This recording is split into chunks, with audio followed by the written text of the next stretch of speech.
welcome to, December, where it's all the holidays, it's all the stuff that we love. But one thing that I don't love about this time of year is whenever our skin gets dull and dry because of the winter season. So if you struggle with dry or dull skin in the winter, give me a hand wave. Let me know that you're out there. And I'm going to share with you 4 different tips that I've learned that have really helped with my skin. Now, actually, I am showing up with no makeup on. I literally just got out the shower, and that's why my hair is still wet. And so this is the perfect time to share with you some of my best skincare tips and some of my best recommendations. But first, I'm going to tell you the problem, why we're struggling with dry, dull skin, besides just the weather. Besides that, yes, there are icicles on the tree, so we know it's really cold outside, and then I'm somebody who loves to snuggle up next to my fire, which all that heat is also drying out our skin. So those are just environmental stuff that, you're yeah, I know that, Angela, but this is 4 things that you may not know. And so the very first thing is that the problem is that we're still using soap to clean our skin, and then stop for a second. You're like, okay, what should we clean our skin with, right?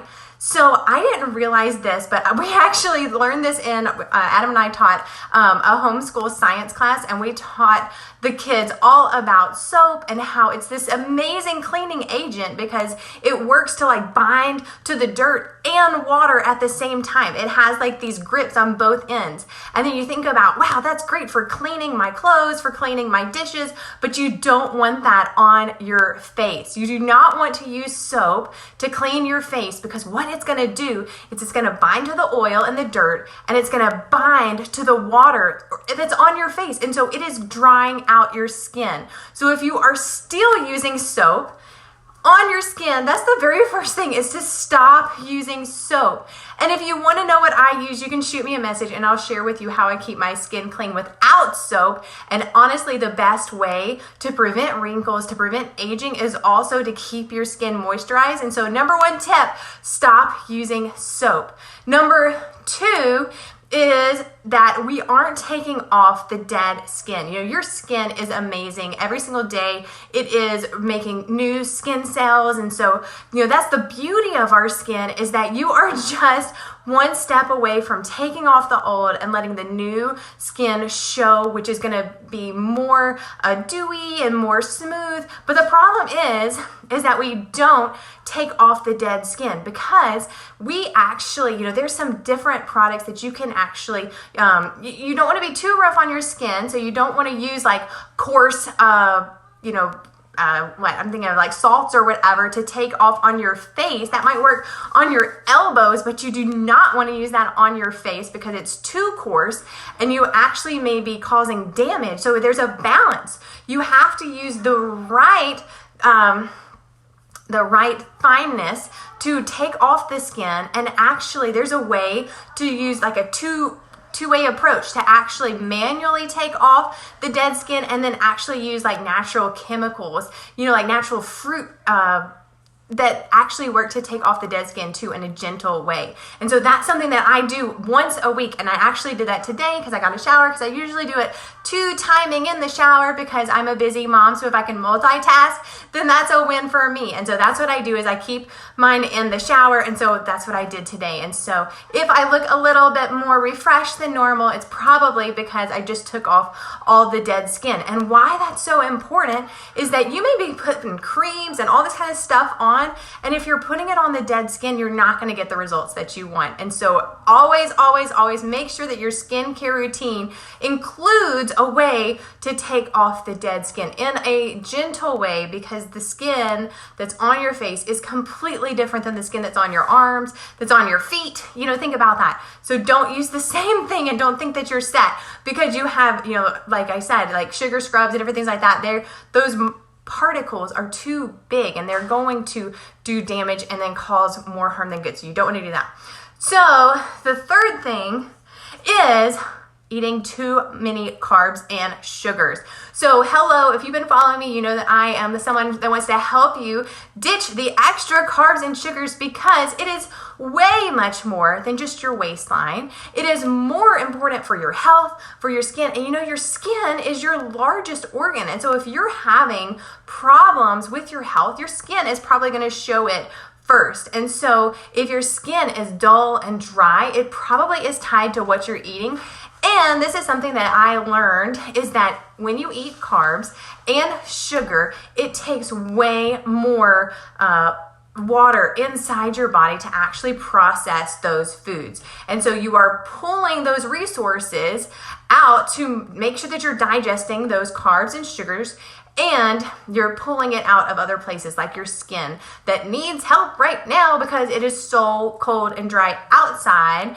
And so if you're eating too many carbs and sugars, you're gonna see it with more wrinkles, with your skin being dull and dry. And so I know it's the holidays and you want to enjoy Aunt Susan's favorite, pie and everything, and you're probably eating pumpkin bread and everything that you love about the holidays. But if you need help ditching the sugar and the carbs without feeling deprived, because I am somebody who I still enjoy some carbs and not so much sugar, but some carbs here and there because, that's something that I do love, but I've learned a way to make it just a one-time splurge and not something that I do every single day, and so that it affects my health, and then it affects how I look in the mirror and how I feel. And so make sure that you're not overdoing it on the carbs and sugar. And if you want help in that area, shoot me a message and I will send you my favorite recipes that keep me on track and saying no to too much sugar, especially during the holidays.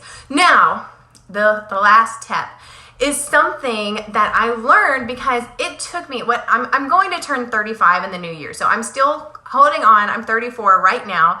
And I didn't really even pay attention to my skin, using a routine or anything until I turned 30. Because I remember before in my 20s, it was just oh, that's, I'll just use whatever. But whenever I really started thinking about it, your face, your skin is your first impression. And so you want to make sure that you're taking care of it. And so that's whenever I started using an herbal-based skincare routine. And something that I learned is that, when we don't take care of our skin, we have to repair the damage that's already done. Because I was a carbaholic. And so that means that I have damage that's already been done that I need to repair. And so that's whenever I started learning about natural adaptogens that you can actually use on your face, natural products that actually hold 1,000 times their weight in water. So I had a woman message me and she was like, I just use water. And I was thinking, holy moly, lady, you are completely missing it.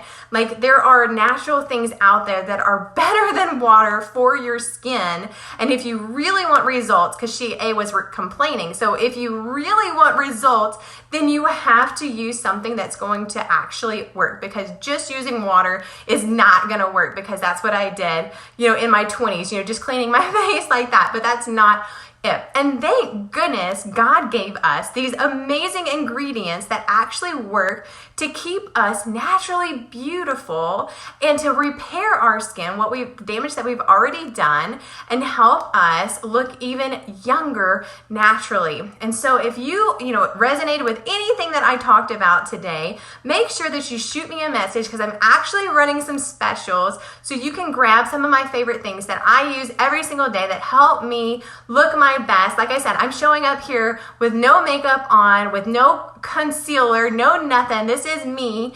That help me look and feel my best so that I can be the best version of myself. I can show up, I can be the best mom because I have confidence, because I know that I'm doing what I can to look and feel my best. And that makes me feel good and makes me feel like I can give my best to the world because I took care of myself first. So it's not selfish. It's something that you should be doing, is doing things that make you feel amazing so you can turn around and you can help somebody else feel amazing too.